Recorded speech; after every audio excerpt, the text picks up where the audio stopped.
Assalamualaikum warahmatullahi wabarakatuh.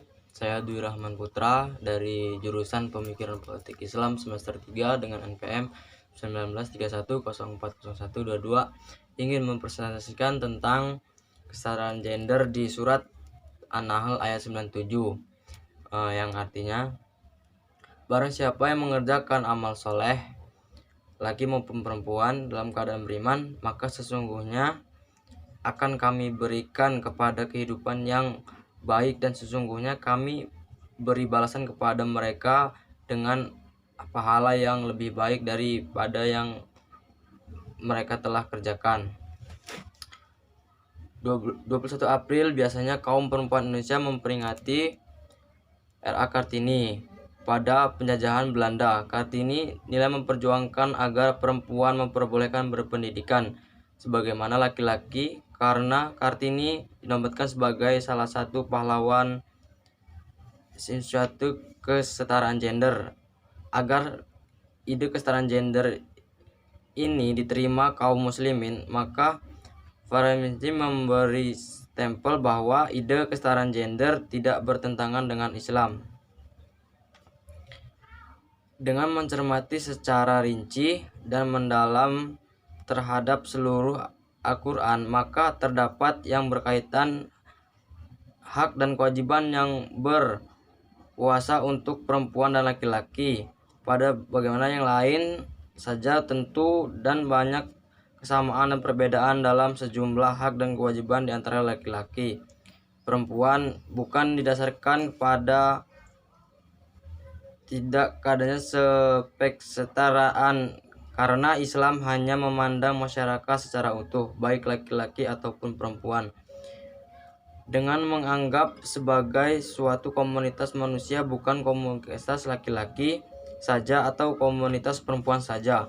Dari sinilah justru yang memecah masalah dengan hukum Islam, menyelesaikan permasalahan manusia secara dan memberi syaratkan kepada manusia.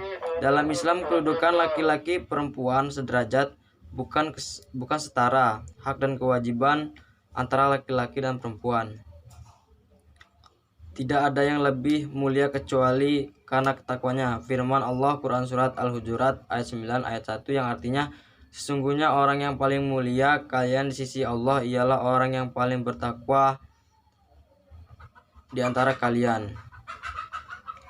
Quran Surat An-Nahl ayat 97 bukan ayat kesetaraan gender. Perhatikan penafsiran terhadap Quran An-Nahl Imam At-Tabari dalam tafsir At-Tabari menafsirkan, barang siapa yang mengerjakan karena ketaatan kepada Allah, maka Allah akan beriman kepada laki-laki maupun perempuan.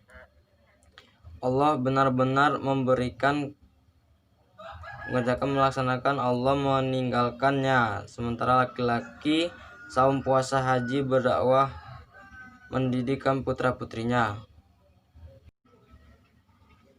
Senad dengan Imam At-Tabari, Imam Ibnu Katsir dalam tafsir Katsir menafsirkan Quran An-Nahl ayat 97, barang siapa yang mengerjakan amal soleh, yaitu amal yang mengikuti Al-Quran dan hadis, dan dialah orang-orang yang beriman kepada Allah dan Rasulnya, baik laki-laki maupun perempuan, sesungguhnya amal soleh dalam sesuai dengan perintahkan dan disyariatkan Allah.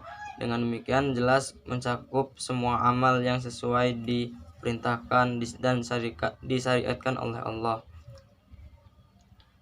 Di samping itu, Allah juga menjadikan sifat qanaah, yaitu menerima apa adanya dan rezeki yang halal dari Allah, ridho terhadap qadlonya dan bersyukur dan dari pemberiannya, termasuk ketaatan Allah bahwa dilahirkan sebagai laki-laki atau perempuan. Ajaran Islam membangun relasi laki-laki dan perempuan saling bekerja sama, saling gotong royong dalam kebaikan dan takwa untuk meraih kemuliaan hidup, untuk bersaing di antara mereka. Demikianlah peraturan Islam, baik yang sama antara laki-laki dan perempuan maupun yang berbeda antara laki-laki dan perempuan. Tujuannya adalah agar memenuhi kebutuhan manusia dan menyelesaikan permasalahan manusia secara tuntas tanpa menimbulkan masalah yang lain. Hal ini keteraturan yang diciptakan sesuai dengan kebutuhan manusia. Demikianlah presentasi dari saya tentang kesetaraan gender di surat An-Nahl ayat 97. Saya Eri. Wassalamualaikum warahmatullahi wabarakatuh.